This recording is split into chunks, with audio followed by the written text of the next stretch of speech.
welcome back to the reading of the poem of the Man God, written by Maria Valtorta, Volume 3, Chapter 361, Part 2. On the Other Bank, Jesus meets his mother and the women disciples.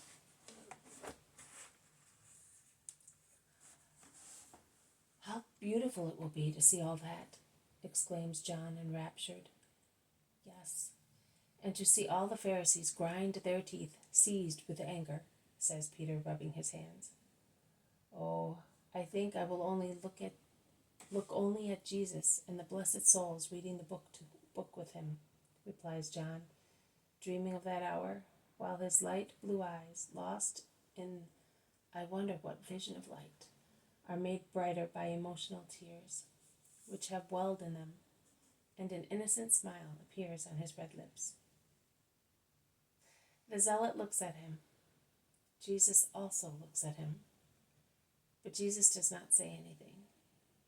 The zealot instead says, "You will look at yourself then, because if among us there is one who will be the voice of God on the earth and will be elected to read the passages of the sealed book, you are that one, John, the favorite disciple of Jesus and the friend of God."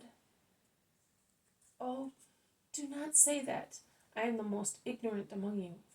And if Jesus did not say that the kingdom of God belongs to children, I would think that I could never enter it, as I am good for nothing. Is that right, Master, that my only merit is that I am like a child? Yes, you belong to blessed childhood, and may you be blessed because of that. They continue to walk for some time. Then Peter, who looks back along the track on which they are, exclaims, "Merciful Providence! That is the women's wagon." They all turn round. It is, in fact, Joanna's heavy wagon that is coming forward, drawn by 2 strong horses. They stop, waiting for it, as the leather tilt is completely lowered. It is not possible to see who is in the wagon. Jesus beckons to the driver to stop, and the man utters an exclamation of joy when he sees Jesus standing on the edge of the road with his arm raised. While the man stops, the 2 panting horses, the lean faces of Isaac appears through an opening in the tilt. "The Master!" he shouts. "Mother, rejoice! He is here!" One can hear voices of women and shuffling of feet in the wagon. But before one of them gets off, Manaen, Marjam, and Isaac have jumped down and are worshipping the Master. "Are you still here, Manaen?" "I have remained faithful to orders, particularly now, as the women are afraid. But we obeyed, because it is our duty to obey. But I can assure you that there was nothing to worry about. I know for certain that Pilate has called riotous fellows to order, stating that anyone giving rise to rebellions during the feast days would be severely punished. I think that Pilate's wife, and above all her lady friends, are connected with such protection. At the court we know everything and nothing, but we know enough." And Manaen moves to one side to make room for Mary, who has gotten off the wagon and has walked a few steps towards them, and is clearly very anxious and deeply moved. They kiss each other, while all the women disciples worship the Master. Neither Mary nor Martha of Lazarus are there.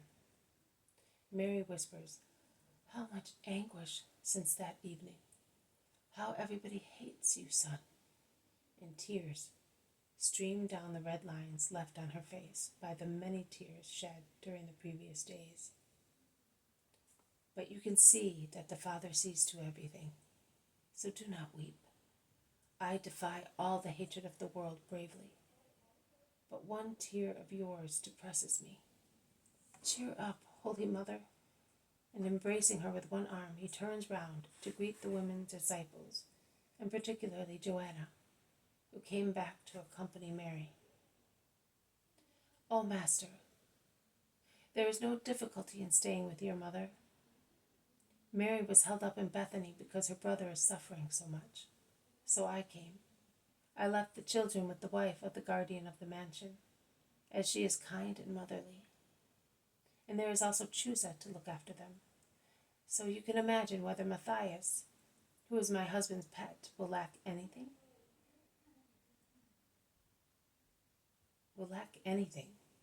But Chusa also told me that it was not necessary to leave. The proconsul's warning has caused Herodias also to draw her claws in. The tetrarch, too, is trembling with fear, and he is worried about one thing only, that Herodias may ruin him in the eyes of Rome.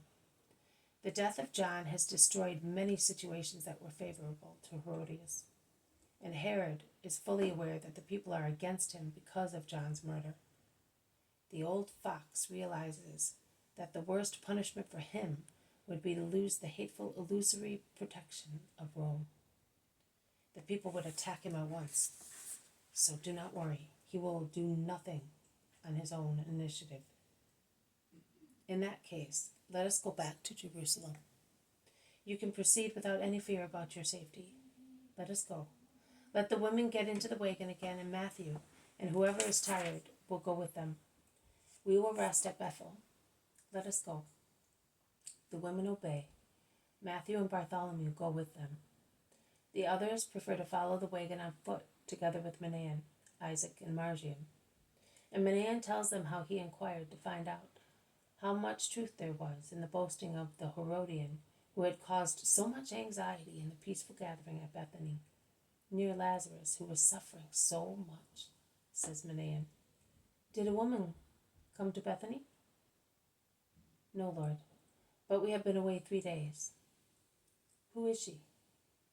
A disciple. I will give her to Eliza because she is young, alone, and without means. Eliza is in Joanna's mansion. She wanted to come, but she has a bad cold. She was dying to see you. She used to say, but do you not understand that the sight of him gives me peace? I will give her also joy through this young woman. And what about you, Margium? Are you not saying anything? I am listening, Master. The boy listens and writes. He makes this one and that one repeat your words, and he writes them. But have we repeated them correctly? Says Isaac. I will examine the work of my disciple and add anything which should be missing, says Jesus, caressing the bronzed cheek of Margium. And he asks, and what about your old father? Have you seen him? Oh, yes. He did not recognize me. He wept for joy. But we shall see him at the temple, because Ishmael is sending them. He has even given them more days this year. He is afraid of you. I should think so, after what happened to Hananiah in the month of Shabbat, says Peter, laughing. But the fear of God does not build, it demolishes. It is not friendship. It is only expectation that often changes into hatred. But everybody gives what one can. They go on their way, and I lose sight of them. This has been a reading from The Poem of the Man God, written by Maria Valtorta, Volume 3. Chapter 361, Part 2, On the Other Bank. Jesus meets his mother and the women disciples. Thank you for listening. I will see you tomorrow. May God bless you, and may peace be with you.